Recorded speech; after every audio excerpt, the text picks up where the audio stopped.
Chers citoyens français, le 22 avril 2012 aura lieu l'élection à la présidence de la République française.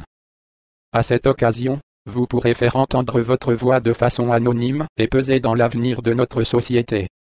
Depuis bientôt 20 ans, Internet se développe et évolue de façon à permettre au monde entier de créer et de partager sans aucune censure. Ce dernier espace de liberté a permis à chacun d'accéder à la totalité des connaissances du monde et il a été le berceau de nombreuses révolutions. Enfin, il a aussi vu naître et a permis la croissance des entreprises les plus rentables du monde.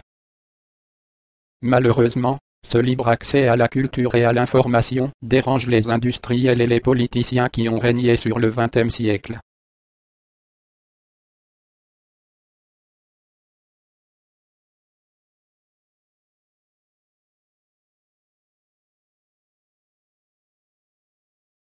Ces derniers, ayant pris la mesure de ce qu'Internet offrait comme liberté, ont décidé de tout mettre en œuvre pour le détruire.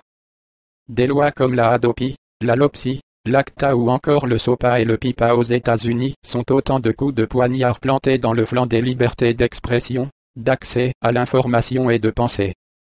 Parmi les candidats à l'élection à la présidence de la République, nombreux sont ceux à avoir un lourd passif en termes de non-respect des droits de la presse, n'hésitant pas à intimider, faire surveiller ou molester des journalistes.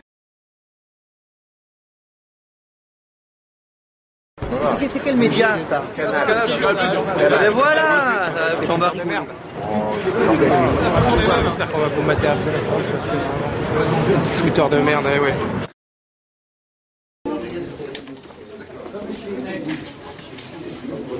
Ah oui. Et on peut y aller nous aussi? Non? Ah bon? Pourquoi?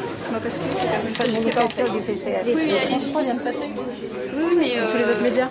Oui, mais c'est comme ça. Écoutez, je sais pas. Oui, mais là c'est pas normal.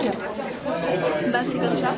Je suis désolée. Deux choses, soit, et c'est embêtant, le front de gauche qui défend la liberté de la presse nous boycotte délibérément, soit ils nous prennent vraiment pour des cons et ils veulent créer le buzz pour que l'on parle d'eux.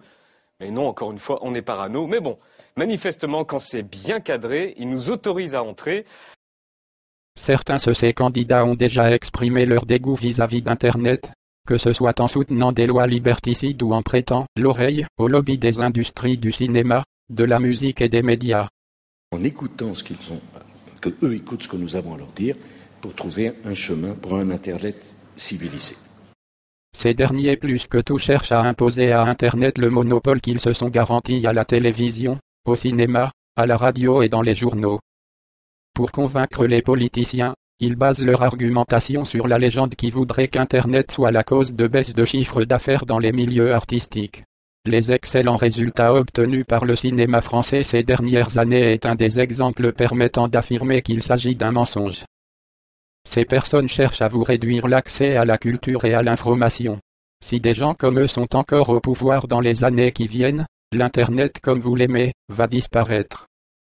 Wikipédia sera fermé, YouTube deviendra un répertoire de films publicitaires et partager un lien sur Facebook pourra vous conduire en prison. Aucun des candidats à l'élection présidentielle de 2012 n'a clairement exprimé son attachement à l'absolue neutralité de l'Internet. Nous, Anonymous, pensons que c'est là une condition nécessaire pour pouvoir être à la tête de l'État français. Le 22 avril 2012, ne choisissez pas un candidat qui supprimera vos libertés d'expression, d'accès à l'information et de pensée. Nous sommes Anonymous, nous sommes Légion, nous ne pardonnons pas, nous n'oublions pas, redoutez-nous.